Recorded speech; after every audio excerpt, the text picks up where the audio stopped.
Question है, what are the features of wholesale trade. Wholesale trade का क्या विशेषता होता है? पहला, direct purchase. Wholesale trade finish goods और raw materials are directly purchase from producers. Wholesale trade में डायरेक्टली जो होलसेलर होते हैं ना, वो मैन्युफैक्चरर से माल खरीद लेते हैं। डायरेक्ट किसे खरीद लेते हैं? मैन्युफैक्चरर से, कंपनी से माल खरीद लेते हैं, इसलिए इसे कहा गया है डायरेक्ट परचेज। फिनिश गुड्स हो या रॉ मटेरियल हो, जो होलसेलर होते हैं वो होलसेल ट्रेड में डायरेक्ट मैन्युफैक्चरर से सामान खरीद लेते हैं, चाहे वो सामान रॉ मटेरियल हो या फिनिश गुड्स हो, डायरेक्ट प्रोड्यूसर से खरीद लेते हैं। नंबर 2, दूसरा विशेषता है nature of buying and selling. किस प्रकार का बाइंग और सेलिंग होता है? इन होलसेल ट्रेड में goods are purchased in large quantity. बड़ी संख्या में सामान खरीदा जाता है, किससे? मैन्युफैक्चरर से, प्रोड्यूसर से। होलसेल ट्रेड में कंपनी से, प्रोड्यूसर से बड़ी संख्या में माल खरीदते हैं और उन्हें छोटे छोटे लॉट में रिटेलर को बेचते हैं। माने खरीदते हैं लार्ज क्वांटिटी में और बेचते हैं स्मॉल क्वांटिटी में, इसको रिटेलर्स को। जैसे मान लो साबुन है तो होलसेलर एक बार में 100 पेटी साबुन खरीद लेता है और एक एक पेटी एक एक रिटेलर को सेल करता है, बेचता है। समझ में आया? माने खरीदता है लार्ज संख्या में, बेचता है स्मॉल क्वांटिटी में। तीसरा, large capital. Yes, wholesale trade करना है, तुम्हारे पास बहुत पैसा होना चाहिए, लार्ज कैपिटल होना चाहिए। Wholesale trade requires large amount of capital to maintain stock. Stock को मेंटेन करना है, अच्छा खासा स्टॉक रखना है ना अपने पास, इसलिए आपको लार्ज अमाउंट ऑफ कैपिटल, अच्छी खासा पूंजी लगाना हो, कैपिटल इन्वेस्ट करना होगा। यही नहीं, जो रिटेलर है उसको आप उधार में माल बेचना होगा, रिटेलर को उधार माल बेचना होगा, तभी आप होलसेल ट्रेड कर पाओगे। तो एक तो स्टॉक ज़्यादा रखना, ऊपर से उधार देने के लिए दोनों में तुम्हें पैसा की जरूरत पड़ेगी, इसलिए कैपिटल लार्ज होना चाहिए।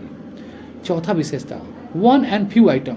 होलसेल ट्रेडर जो होता है ना, या तो एक माल या एक या 2-3 माल, मतलब ज़्यादा रकम का माल नहीं रखता है। होलसेल ट्रेडर जो होता है वो होलसेल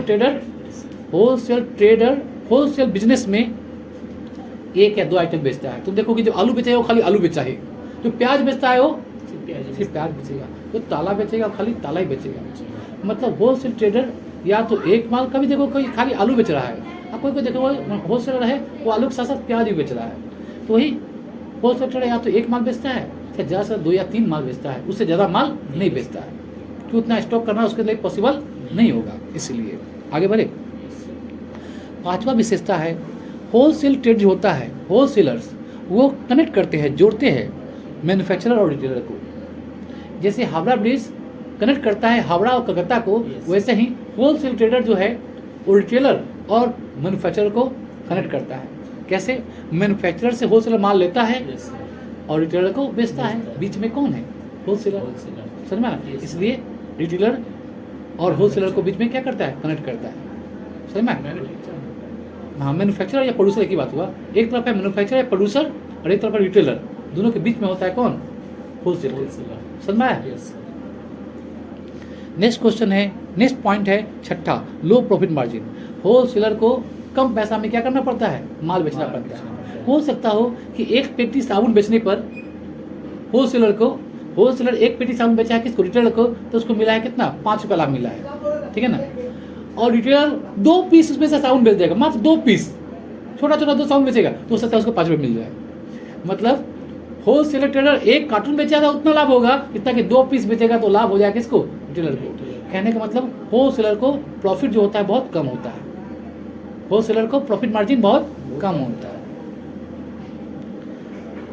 ये हाई टर्नओवर, ज़्यादा सेल करने के लिए, माल ज़्यादा बेचने के लिए होलसेल ट्रेडर को बहुत कम मार्जिन में, बहुत कम प्रॉफिट में माल को बेचना पड़ता है, ठीक है ना। नेक्स्ट है balance between demand and supply. Wholesale trader को एस्टैब्लिश करना पड़ता है, स्थापना करना पड़ता है एक बैलेंस, किसके बीच? एक तरफ डिमांड है, दूसरा तरफ सप्लाई है। डिमांड और सप्लाई के बीच एक बैलेंस करना पड़ता है कि, और बैलेंस बना कर रखना पड़ता है। गुड्स को स्टोर करके रखना पड़ता है, स्टॉक में, गोडाउन में रखना पड़ता है कि ऐसा ना हो डिमांड खूब हो जाए और सप्लाई नहीं दे पाए, कि ऐसा ना हो जाए कि सप्लाई बहुत हो जाए जिसका डिमांड ना हो। डिमांड कितना होगा, सप्लाई क्या होगा, इस पर बैलेंस बना कर रखना पड़ता है किसको? होलसेल ट्रेडर को। होलसेलर को डिमांड और सप्लाई को मेंटेन करना पड़ता है, गोडाउन में अच्छा खासा माल रखना पड़ता है, ज़्यादा भी नहीं रख सकता है, कम भी नहीं रख सकता है, बैलेंस करके रखना पड़ता है। नेक्स्ट है 8वां point, arrangement of goods godown, arrangement for godown. प्रत्येक होलसेलर ट्रेडर जो होगा उसे गोडाउन में बनाना होगा, वेयर हाउस रखना पड़ेगा, क्योंकि बहुत स्टॉक को मैनेज करना है इसलिए। एवरी होलसेल ट्रेड, प्रत्येक होलसेलर ट्रेडर जो है उसे अरेंजमेंट करना पड़ता है 1 या 2 गोडाउन के लिए, 1 या 2 वेयर हाउस के लिए। वेयर हाउस गोडाउन एक ही बात होता है कि मेंटेन करना पड़ेगा, स्टोर बनाना होगा ताकि वो लार्ज क्वांटिटी में गुड्स को स्टोर कर सके। लार्ज क्वांटिटी में गुड्स को स्टोर करने के लिए, जमा करने के लिए गोडाउन रखना पड़ता है। भाड़ा पर हो या अपना हो, गोडाउन का अरेंजमेंट होलसेलर को करना ही पड़ेगा। तुम 1 बोरा आलू बेचोगे तो तुम्हें गोडाउन नहीं पड़ेगा, तुम रिटेलर हो। लेकिन तुम्हें यदि 50-60 बोरा आलू चाहिए, तुम होलसेलर बनना चाहते हो, तो तुम्हें 50-60 आलू रखना होगा। तो 50-60 बोरा आलू कहाँ रखोगे? तुम्हें गोडाउन का अरेंजमेंट करना ही पड़ेगा। नेक्स्ट पॉइंट है नंबर 9, एजेंट एंड ब्रोकर। एक 9वां विशेषता है, 9वां फीचर है होलसेल ट्रेड का। Agent and brokers, goods are sold in wholesale trade through agent and broker. बहुत बार होलसेलर डायरेक्ट रिटेलर को माल नहीं बेच पाता है, डायरेक्ट रिटेलर को माल नहीं बेच पाता है, तब वो क्या करता है, तब वो एजेंट और ब्रोकर को हेल्प देते हैं। एजेंट और ब्रोकर जो है वो कमीशन चार्ज करता है, सेल पर क्या करे, कमीशन चार्ज करता है, और होलसेलर का माल क्या करता है, बिचवा देता है। क्या करता है, बिचवा देता है। जैसे मान लो तुम्हारे पास आलू है, प्याज है, 100 बोरा 200 बोरा है, बेच नहीं पा रहे हो, तो कोई एजेंट या कमीशन को पकड़ लोगे तो वो लोग क्या करेगा, वो तुम्हारा बेचवा देगा माल, कमीशन चार्ज करेगा, तुमसे कुछ कमीशन चार्ज करेगा, और कमीशन के लिए एजेंट और ब्रोकर जो है वो तुम्हारा माल आसानी से बिचवा देंगे। नॉर्मली जब लगता है उसको कि दाम कमने वाला है, माल सड़ने वाला है, तो होलसेल ट्रेडर एजेंट और ब्रोकर का हेल्प लेते हैं माल को क्लियर करने के लिए। लास्ट पॉइंट 10वां विशेषता, वेरियस फंक्शन।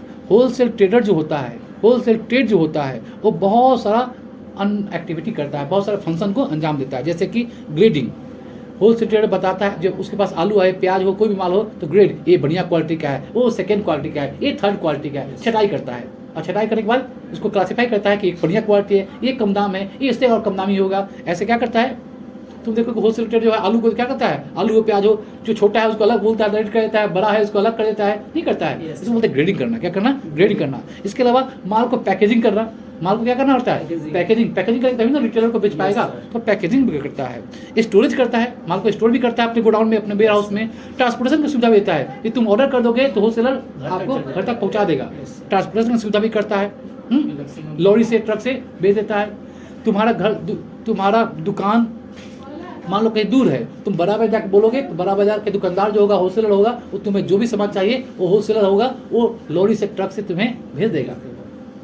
इसके अलावा collection of market information, market में क्या चल रहा है, क्या रेट में माल चल रहा है, कितना डिमांड है, क्या सप्लाई है, मार्केट का जो बहुत सारा इन्फॉर्मेशन है वो चाहिए किसको, प्रोड्यूसर को, मैन्युफैक्चरर को, ठीक है ना, और रिटेलर को चाहिए। तो रिटेलर को चाहिए या मेनली प्रोड्यूसर्स को चाहिए इन्फॉर्मेशन मार्केट का, में किस का डिमांड है, किस चीज़ का लोग मांग रहे हैं। जैसे मान लो एक मैन्युफैक्चरर है, वो दूध बनाता है, दूध प्रोड्यूस करता है, तो वो आएगा होलसेलर के पास और होलसेलर से पूछेगा कि कैसा डिमांड हो रहा है। वो बताएगा कि ऐसा किस्म का दूध, इतना छोटा पैकेट का डिमांड हो रहा है। जो ऐसा ऐसा इन्फॉर्मेशन देगा मार्केट का होलसेलर किसको, रिटेलर, प्रोड्यूसर को, मैन्युफैक्चरर को। तो प्रोड्यूसर मैन्युफैक्चरर ऐसा ही माल बनाएगा, बेचेगा, बना के बेचेगा। तो उस पहले उसको पता तो चले। तो होलसेलर जो है वो रिटेलर से इन्फॉर्मेशन लेते हैं, और रिटेलर इन्फॉर्मेशन किससे लेता है, कस्टमर से। कस्टमर से इन्फॉर्मेशन लेता है रिटेलर्स, और रिटेलर से इन्फॉर्मेशन लेता है होलसेलर, और वो इन्फॉर्मेशन को आगे बढ़ाता है किसको, प्रोड्यूसर्स को, मैन्युफैक्चरर को। और फिर प्रोड्यूसर मैन्युफैक्चरर वही माल बनाते हैं जो कि कस्टमर को जरूरत हो। और उन्हें इन्फॉर्मेशन कहाँ से मिलता है, अगेन होलसेलर से मिलता है। तो ये था क्वेश्चन, क्या फीचर्स ऑफ होलसेल ट्रेड या कैरेक्टरिस्टिक्स ऑफ होलसेल ट्रेड।